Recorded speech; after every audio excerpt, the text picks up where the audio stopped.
Alright people, welcome to Teach Meet Brisbane. I was going to say Brunswick because that's where I'm normally at and what I normally say. Courtney would like to say. Hi, welcome to Teach Meet Brisbane. It's hectic outside, but it's not in I don't know. Beautiful. Well said. So, this is a Teach Meet. We're not selling anything. It's teachers talking to teachers about teaching. Sounds like a good name for a podcast or something, but apart from that, we're good to go. So, we have many people. This was put together by Courtney Crawford and two of the Steves. And the third Steve also helped out. Mostly this Steve. Thank you for teaching us in the ways of teaching. Of course. I'm just going to read this. So we meet today on sacred ground. We acknowledge the First Nations people as the original inhabitants and traditional owners of this land. We recognise the country north and south of the Brisbane River as the home of both the Turrbal and Jagera nations and pay deep respects to all elders, past, present and emerging. Beautiful. So essentially, format is when your name comes up, you come up, I'll hand you the clicker, you start talking, introduce yourself. In theory, I'll time 8 minutes so you don't go over, but because there's no one with a PhD here, we should be okay. That's traditionally the only time that we have an issue with that.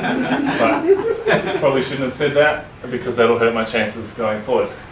So, these are all the topics. The whole idea is that you'll meet these people and talk with them after. We'll go to the pub downstairs.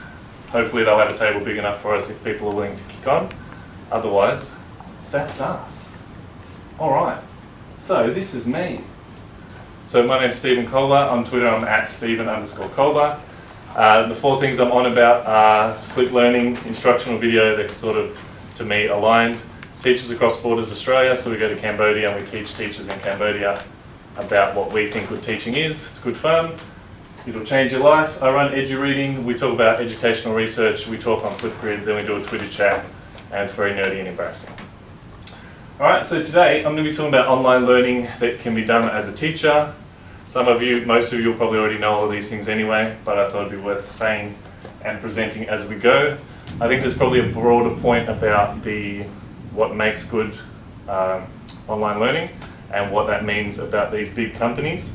But I'll let you fill in the blanks and just sort of tell you what they are and what kind of delivery courses they do. So first up, you've got your Microsoft Educator community.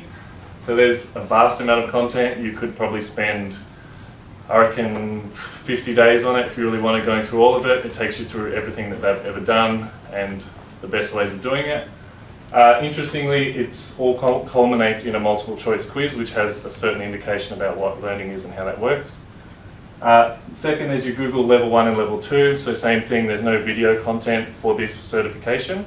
It's all text-based, you can click through text.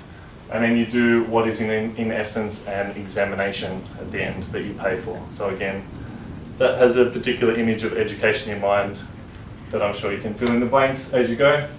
Also Apple Teacher, there's not a whole bunch of content there, but again it culminates in a multiple choice test. So again, you're thinking if you're assessing teachers and you're presenting yourself as an educational company, if this is what you think education is, that's an interesting sort of piece to discuss, but this isn't the forum for it right now. Adobe Education Exchange is for all your Adobe products, and what they do is basically an online MOOC. So you choose a tool, then you use the tool, then you share it with people, you'll comment on it, and it's probably of the ones I've outlined so far the most commitment, I guess, as an actual human being assessing as you go. Then we've got Flipped Learning Global Initiative. This is, as you might imagine, flipped. Got a whole bunch of video content.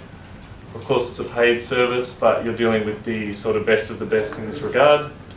And then again, you've got multiple choice as an output, and it is good. Then there's a new one for me, Make-O-Matic Participate. Yeah. So this is all about the Sustainable Development Goals brought out by the UN. So if you want to become a globally aware teacher, this is the sort of thing you can do there.